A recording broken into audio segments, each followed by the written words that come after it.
like to say, if it was easy to recover salmon and killer whales, we would have done it by now because these species are important to the vast majority of people. Scientific literature can be really inaccessible, and it's by no means easy to understand, but I really think that the knowledge that we gain from that type of research belongs to everybody, especially when it's, government or nonprofit funded research that was primarily funded by the public in the first place.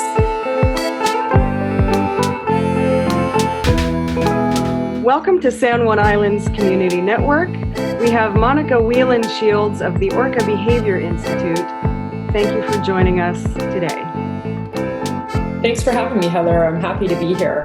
My name is Monika Wieland Shields. I'm a co-founder and director of the nonprofit Orca Behavior Institute based on San Juan Island.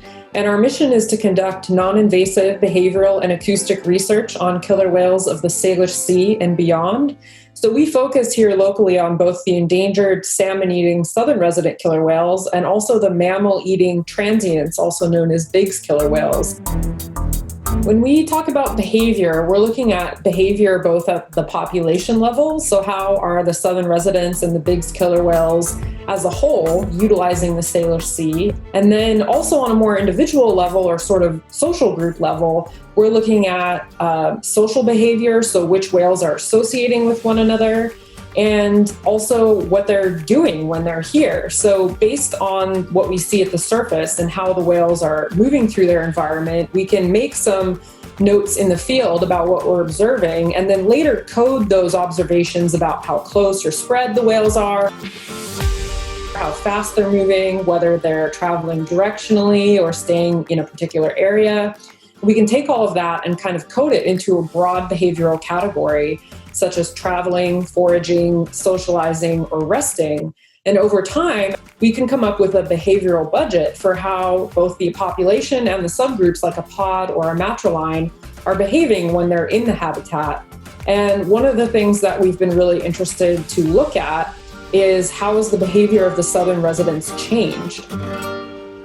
So we model our field behavioral data collection off of a study that was done in the 1980s, and we're collecting the exact same type of data. So we can do a direct comparison as we collect many years of data for how much time are the whales spending socializing or resting now compared to what they were doing 30 or 40 years ago.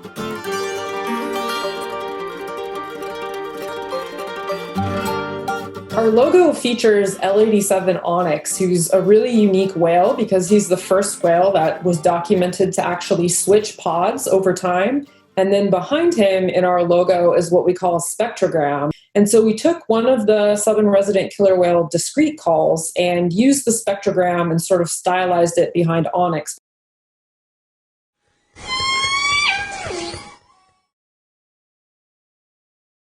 Those acoustic signatures are one of the things that make the southern residents unique because every different population of killer whales has their own set of vocalizations. And so the southern resident discrete calls are unique to just J, K, and L pods.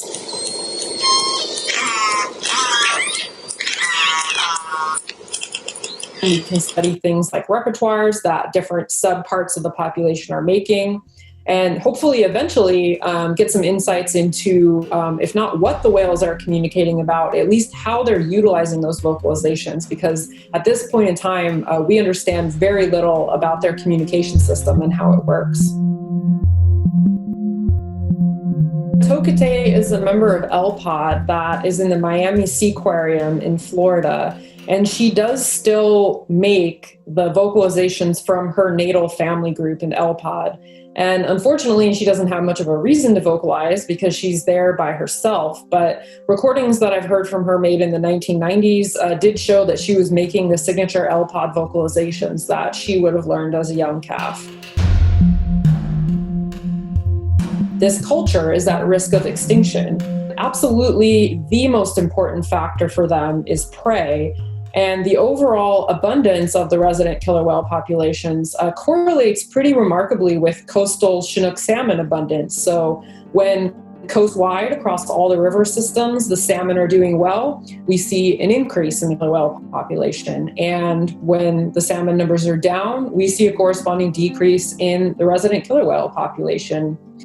The Albion is a test fishery near the mouth of the Fraser River, and it's a long-term data set collected by the Department of Fisheries and Oceans in Canada. And what they do is on a daily or near daily basis from the end of April through the end of September and sometimes into October, they are doing a test catch on the Fraser River to see how many Chinook salmon that they're pulling up. What we've seen in recent years, including this year, is just an absolute bottoming out of the test catch numbers through the spring months. So there were no fish at all caught in the month of May this year for the first time on record. There were hardly any fish. I think it was 4 in the month of June. And it's not surprising that we had no southern residents here for the month of May. And we only had one less than 24-hour visit in the month of June. Then in July, the numbers on the Albion test catch have still been very low relative to historic numbers, but they were catching several dozen fish, so much more than they were catching in May and June. And we weren't too surprised that as a result, we did have the southern residents coming in for a bit. Over time, we can look at the historic data from the Albion test fishery and see how the numbers have declined, starting with kind of April and May dropping off, and then June, and then July.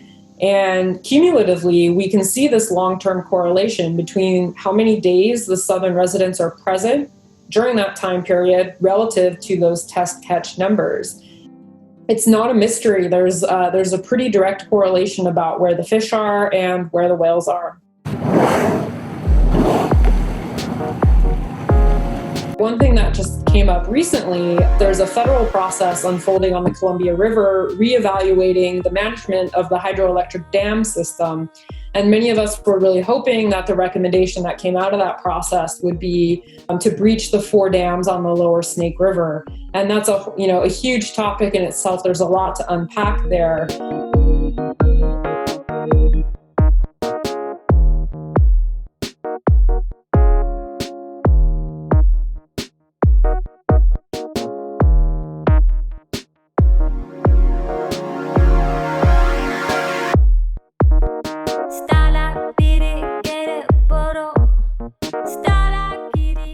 One thing that we're really encouraging people to do right now is here locally to write to your elected officials, especially Senators Cantwell and Murray here in Washington, and let them know how important killer whales are, killer whale recovery, salmon recovery, and in particular, a healthy Columbia and Snake River basin for Chinook salmon, and that we really need to show our elected officials that we have their backs and they have the political cover, so to speak, to really take a stand and advocate for these issues, because we need people in power to speak up, and they're only going to do that if we let them know it's what we want.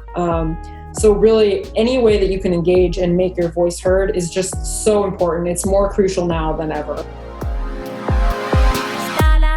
I really, hope to connect with more local residents about what's going on with the killer whales here in the Salish Sea, because they're our neighbors. They live in our backyard, and we're kind of the primary stewards for them in that sense. While we love connecting with people all around the world, even more so connecting with people here in our local region is so important to us. So we look forward to continuing the conversation from here.